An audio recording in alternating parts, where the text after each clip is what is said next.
ભાઈબંધ કહેનાર મિત્ર જ્યારે મિત્રની બહેનની લાજ ન રાખે ત્યારે ખૂની ખેલ ખેલાય તે સ્વાભાવિક છે। અમદાવાદમાં મિત્રએ કરી મિત્રની હત્યા, જોઈશું આ ક્રાઇમ રિપોર્ટમાં।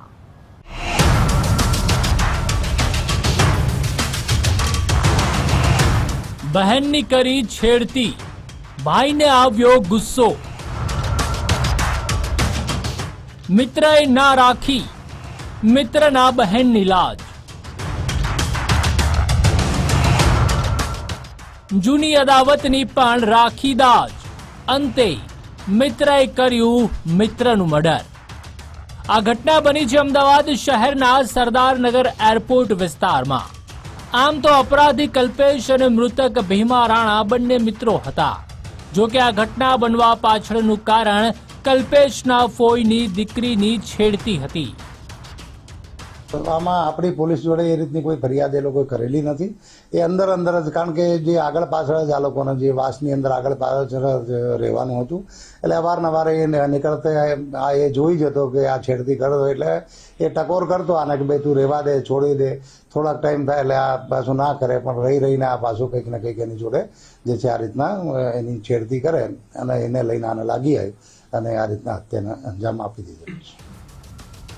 વાસ્તવમાં વાત એમ છે કે એરપોર્ટ નજીક આવેલા ભીલવાસમાં આરોપી અને મૃતક બંને એક જ ફળિયામાં સાથે રહેતા હતા।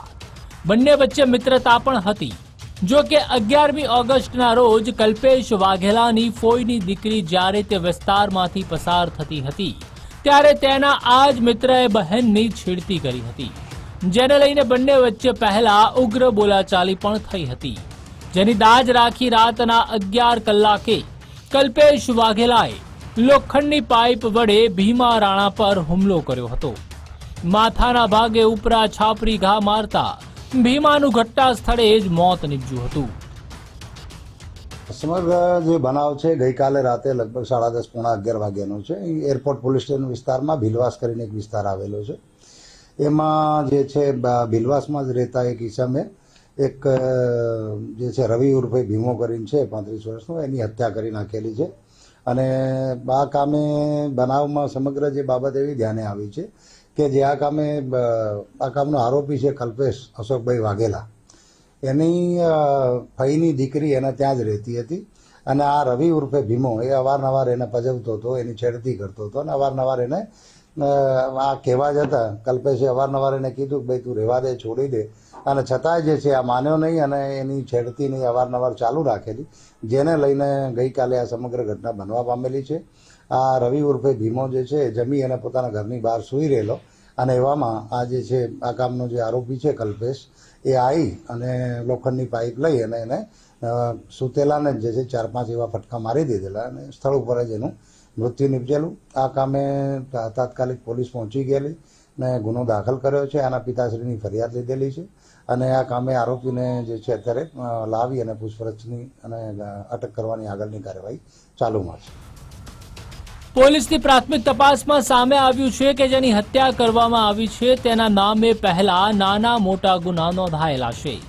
જો કે જેણે હત્યા જેવી ગંભીર ઘટનાને અંજામ આપ્યો છે તેનો આ પહેલો કેસ છે।